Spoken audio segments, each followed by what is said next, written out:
Assalamualaikum warahmatullahi wabarakatuh. Jumpa kembali di channel Ngulik Horor. Channel ini menceritakan tentang kisah-kisah misteri. Pada kesempatan kali ini, saya akan membawakan kisah misteri yang ditulis oleh Ed Nafila. Kalian juga dapat mengunjungi tweet beliau langsung ya. Nanti link saya akan sediakan di kolom deskripsinya. Oh ya, di dalam cerita ini, nama dan tempatnya disamarkan semua ya, untuk menjaga privasi pihak yang terlibat di dalamnya. Yuk daripada kita lama-lama langsung saja kita simak ceritanya. Bismillahirrahmanirrahim. Kali ini saya akan membawakan kisah misteri yang berjudul Pesugihan Penglaris Dagangan. Seperti apa kisahnya? Mari kita kulik ceritanya. Berbagai cara dilakukan agar nasi goreng dagangannya bisa laris. Pelaku pesugihan ini harus mengentuti atau kentuti semua barang dagangannya sebelum dia jual. Namun, menjelang ajalnya, perut si pelaku pesugihan itu membesar, seperti perut wanita yang sedang hamil 9 bulan, dan dia terus mengeluarkan kotoran. Anehnya, ajal menjemputnya, persis di saat menjelang sahur di hari pertama bulan Ramadan. Kisah ini merupakan sebuah kejadian nyata yang menimpa keluarga pedagang nasi goreng terkenal di kotanya. Sudah hampir sebulan, Pak Wanto terbaring lemah di tempat tidurnya. Tubuhnya kurus kering kerontang. Kedua kaki dan tangannya tinggal tulang terbungkus kulit, tapi perutnya membesar, seperti wanita hamil 9 bulan. Secara fisik Pak Wanto seperti korban busung lapar, tidak seperti lazimnya orang sakit. Pak Wanto tidak dapat berbaring. Dia hanya bisa duduk dengan disandari bantal di belakang punggungnya. Hal ini dilakukan karena setiap berbaring, nafasnya terasa sesak, seolah-olah ada bongkahan batu besar yang menghimpit dadanya. Tuntunan kalimat syahadat yang dibisikkan oleh sang istri, anak dan kerabatnya sama sekali tidak dihiraukannya. Dari bibirnya hanya terdengar suara rintihan kesakitan. Keluarganya hanya bisa menangis melihat penderitaan orang yang dicintainya yang begitu memilukan. Sedangkan istrinya Pak Wanto, sebut saja namanya Bu Tati, terpekur di ujung tempat tidur sambil mengusap lembut kaki Pak Wanto, yaitu suaminya. Upaya pengobatan sudah dilakukan, namun hasil diagnosa dokter menyebutkan bahwa Pak Wanto mengalami penyumbatan usus. Dari berbagai rumah sakit telah didatangi, namun kondisi Pak Wanto tidak kunjung membaik. Memang sudah 10 hari dia tidak bisa buang air besar, bahkan buang angin juga tidak bisa. Mungkin karena itulah lama-kelamaan perutnya menjadi membesar. Dokter pun sudah berupaya dengan memberikan resep obat-obatan pencahar perut.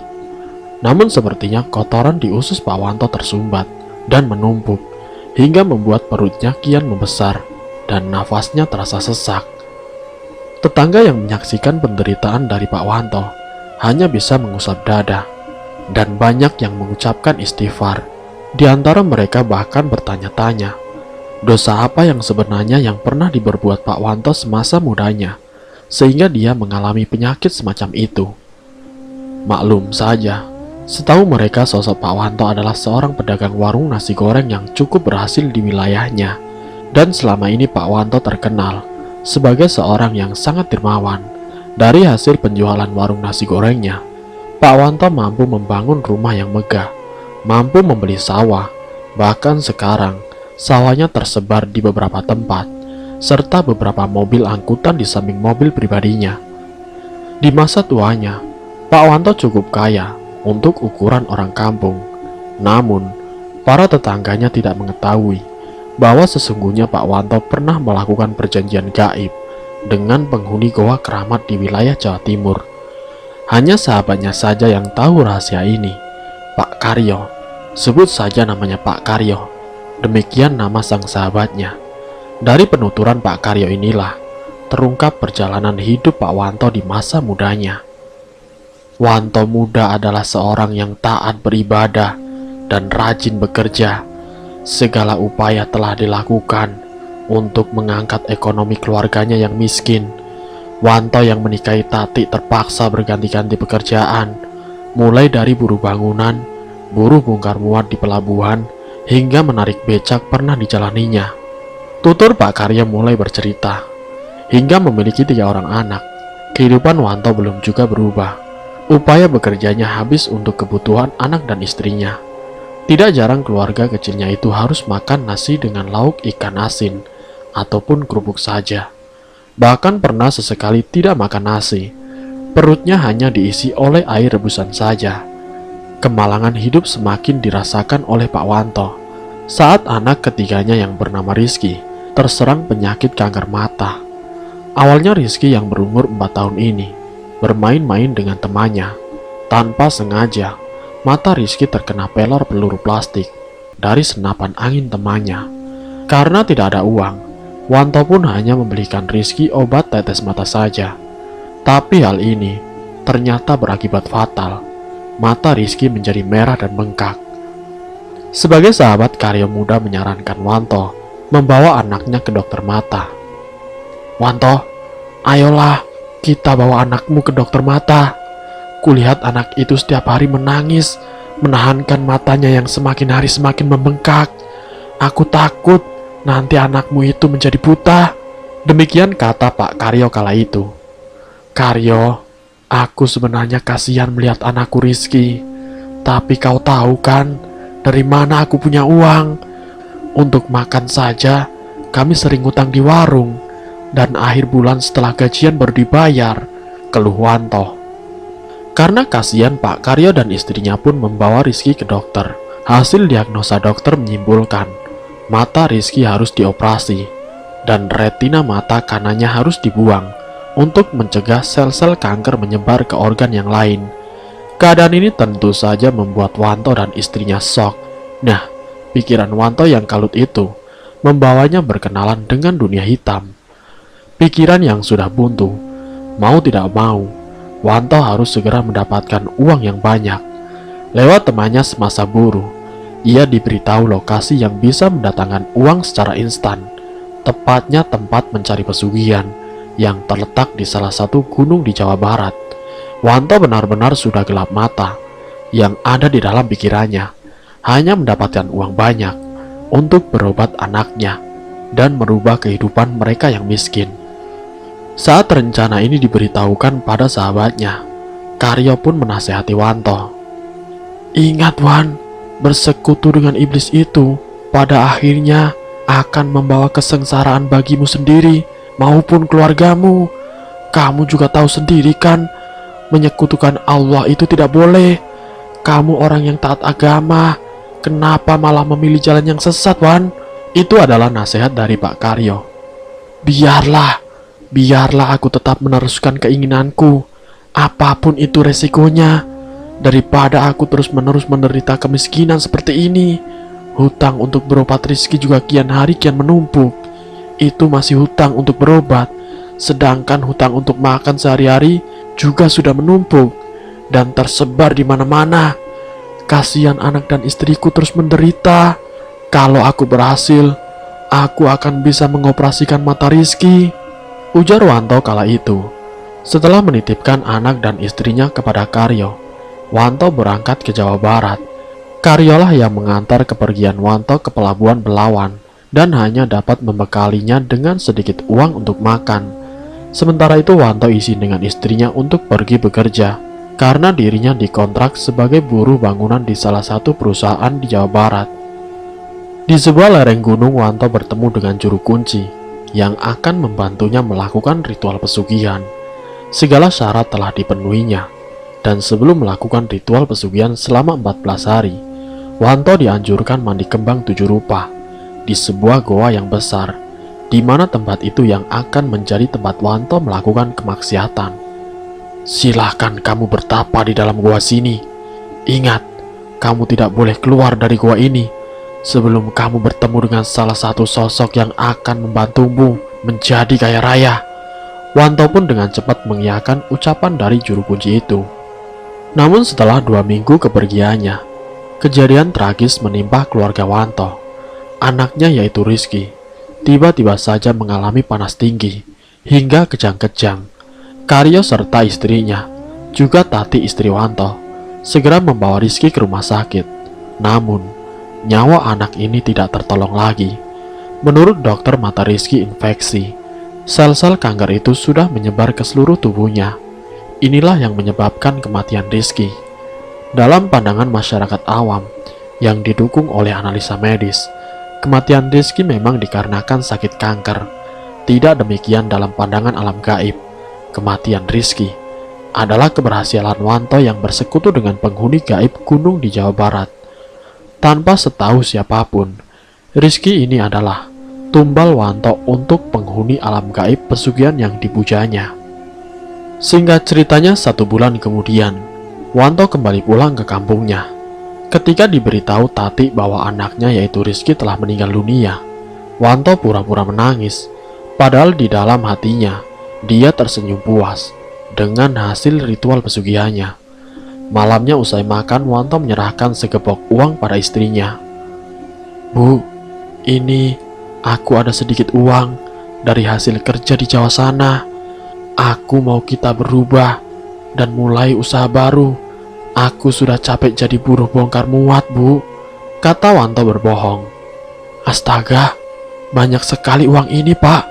Mau dibuat usaha apa ini, Pak?" tanya Tati. "Ketika di Jawa sana, aku melihat seorang pedagang nasi goreng yang cukup berhasil. Aku juga sempat bekerja dan belajar meracik bumbu padanya. Aku mau kita mencoba usaha tersebut, Bu," jelas Wanto. "Tapi apa kamu yakin kita mampu berjualan? Karena selama ini kan kamu hanya buruh bongkar muat, Pak," ujar Tati meragukan suaminya. "Bu, kamu harus membantu aku. Kita cari tempat berjualan di persimpangan yang banyak dilalui kendaraan. Untuk menarik pelanggan, harga nasi goreng yang kita jual lebih murah dari pedagang lain. Aku yakin kok kita akan berhasil," Wanto menjelaskan. Setelah mendapatkan tempat di alun-alun kota, Wanto dan Tati mulai menggelar dagangannya. Satu persatu pembeli mulai berdatangan. Dalam beberapa bulan saja, warung nasi goreng Wanto maju pesat. Bagi pelanggan, nasi goreng buatannya memang sangat istimewa cita rasanya. Bahkan setelah terkenal, Wanto mendapat julukan Pak Jorok. Entah siapa yang memulai panggilan ini. Yang jelas Wanto lebih populer dengan sebutan ini. Atau mungkin juga karena setiap menggoreng nasi, Wanto selalu membiarkan nasi bertebaran di sekeliling penggorengan. Tempat berjualannya juga kurang bersih. Sampah-sampah kulit telur atau kulit timun kerap berserakan. Tapi anehnya, walaupun warungnya kurang bersih dan terlihat jorok, pembeli berdayun-dayun mampir di warung Wanto, dan setiap hari dagangannya selalu laku keras. Kenyataan ini memang sempat mengherankan saya, namun saya tidak berani menanyakan langsung kepada Wanto, sebab saya takut membuatnya tersinggung, cerita Pak Karyo lagi. Seiring dengan berjalannya waktu, kehidupan Wanto mulai berubah. Pak Karyo juga melihat ada perubahan yang mencolok pada sahabatnya itu. Walaupun Wanto sudah menjadi pedagang yang sukses, tapi penampilan fisiknya tidak berubah. Saat berdagang, Wanto kerap berpakaian kumal dengan kaos oblong dan celana yang berwarna hitamnya. Entah apa maksud Wanto berpakaian seperti itu. Sampai pada suatu hari, Wanto menceritakan kepada Karyo mengapa dia kerap berpakaian kumal. "Aku harus berpakaian kumal, karena itulah syarat dari pesugihanku. Siluman yang mendiami tubuhku berwujud makhluk tinggi besar, tubuhnya berbulu dan sangat bau. Lidahnya senantiasa menjulur meneteskan air liur yang berbau amis, dan nasi goreng yang sering kutebarkan di sekitar penggorengan juga merupakan permintaan makhluk itu. Dia akan memakan remah-remah nasi goreng itu," tutur Wanto kepada Karyo. Wanto juga bercerita bahwa untuk menarik pelanggan sebelum menggelar dagangannya, semua bahan-bahan jualan itu harus dia kentuti. Dibantu makhluk sesembahannya, aroma udara kentut itu akan menyebar dan memanggil orang untuk antri membeli dagangannya.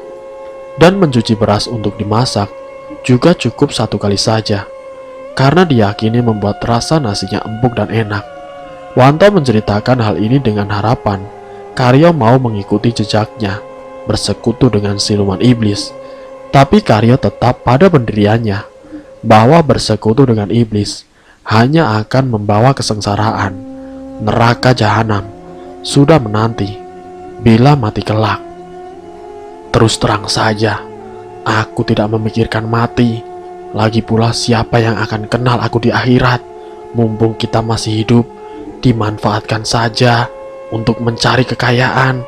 Kalau kita kaya, orang-orang juga akan hormat pada kita. Dalih Wanto.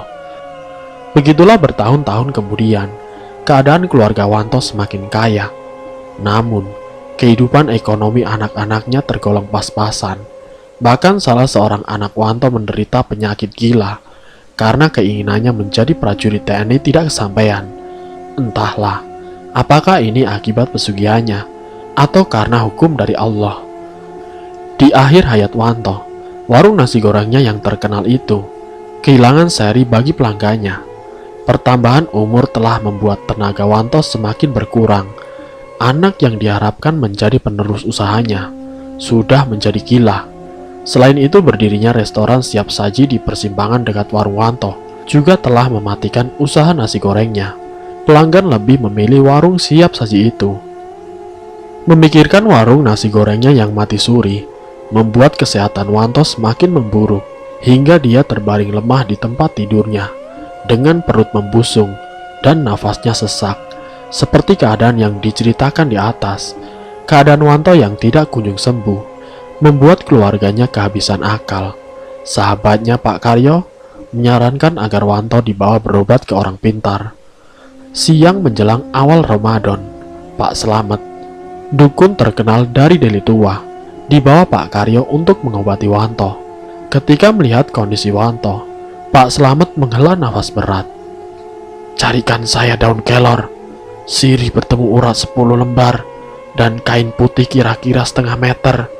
Ambilkan air putih dan taruh dalam baskom," pinta Pak Slamet. Pak Slamet lalu membaca doa-doa di hadapan Wanto. Setelah itu daun kelor dan sirih bertemu urat direndam pada air itu hingga malam hari. Tepat tengah malam, Pak Slamet memerciki daun kelor yang sudah direndam air doa-doa ke tubuh Pak Wanto, terutama ke perutnya yang membusung. Pusar Pak Wanto dan seluruh pembuangan anus ditutup dengan daun sirih bertemu urat. Aneh sekali, seperti ada kekuatan gaib yang menggerakkan perpustaran angin di tubuh Pak Wanto. Tidak beberapa lama, Pak Wanto merasakan perutnya mulas. Setelah itu dia pun membuang angin yang mengeluarkan bau yang sangat busuk. Melihat Pak Wanto buang angin, Pak Slamet meminta kain putih. Lalu Pak Slamet memiringkan tubuh Pak Wanto. Kain putih itu pun dibalutkan ke tangan Pak Slamet sambil membaca doa-doa. Pak Slamet seperti mengambil sesuatu dari anus Pak Wanto. Semua mata anak saudara tertuju pada tangan Pak Slamet, karena Pak Slamet seperti bertarung dengan kekuatan yang tidak kasat mata. Setelah mengeluarkan tenaga yang cukup hebat, Pak Slamet berhasil mengambil sebuah benda dari anus Pak Wanto dan membungkusnya dengan kain putih. "Pak Slamet, apakah kami bisa melihat benda yang diambil dari anus suami saya?" tanya Bu Tati, istri Pak Wanto. "Kalau memang ibu tidak keberatan, saya akan perlihatkan. Tapi setelah itu, benda ini harus dibuang ke laut agar tidak disalahgunakan oleh orang lain," jelas Pak Slamet. Setelah membaca doa-doa, Pak Slamet membuka telapak tangannya yang terbungkus oleh kain putih. Saat dibentangkan, terdapat sebuah benda dari logam berwarna kuning. Bentuknya seperti kapsul besar, tapi memancarkan sinar berwarna keemasan. Ternyata masih ada orang yang memakai susuk peluru emas.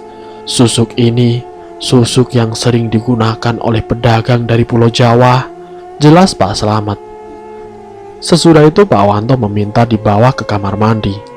Namun belum sampai ke kamar mandi, Pak Wanto sudah mengeluarkan kotoran yang sangat banyak dan berwarna kehitam-hitaman dan bau yang sangat menyengat di hidung. Usai buang air besar, Pak Wanto dimandikan Pak Slamet dengan dibantu anak dan kerabatnya, lalu dibaringkan di ruang tengah dan ditunggui oleh sanak saudaranya. Pak Slamet sendiri melakukan ritual melarung susuk peluru emas itu ke laut yang jaraknya tidak begitu jauh dari rumah Pak Wanto.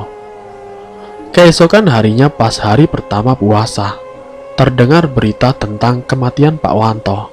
Para tetangga, kerabat maupun pelanggan Pak Wanto turut melayat dan mengantarkannya hingga ke kuburan.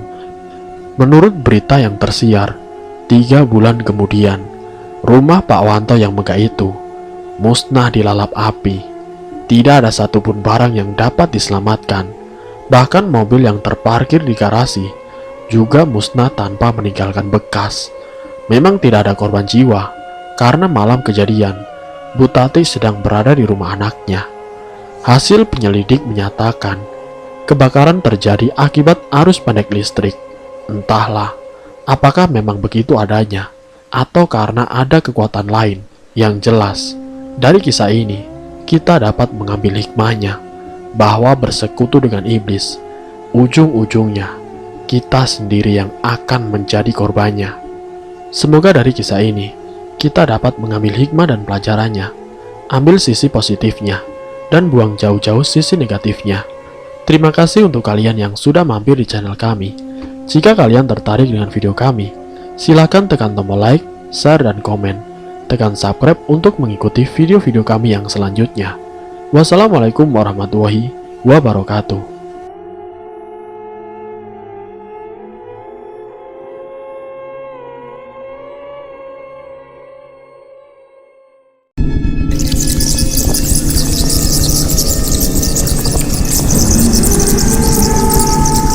Selamat datang di channel Ngulik Horor.